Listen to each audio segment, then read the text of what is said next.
Season চেঞ্জের সময় সর্দি কাশি জ্বর হলে বাচ্চারা চট করে রোজকার ডাল ভাত সবজি খেতে চায় না। মেয়েটার কদিন যাবৎ ভীষণ কাশি হয়েছে।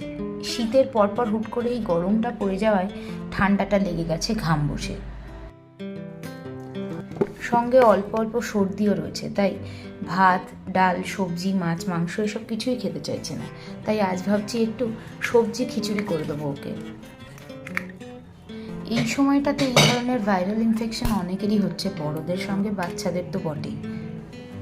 প্রচণ্ড রকমের কাশি সঙ্গে সর্দি, অনেক সময় টেম্পারেচার উঠছে, বাচ্চাদের ক্ষেত্রে সেটা 100 ছাড়িয়ে যাচ্ছে। এই সিজন চেঞ্জের সময়টাতে প্রিভেন্টিভ মেজার হিসেবে আদার রস কিন্তু বাচ্চা বড় সবার জন্যই ভীষণভাবে উপকারী। আদা জলে ফুটিয়ে সেই জলের মধ্যে একটু মধু আর লেবু দিয়ে খাওয়ালে কিন্তু বড় বাচ্চা সকলেই অনেকটাই আরাম পাবে কাশিতে।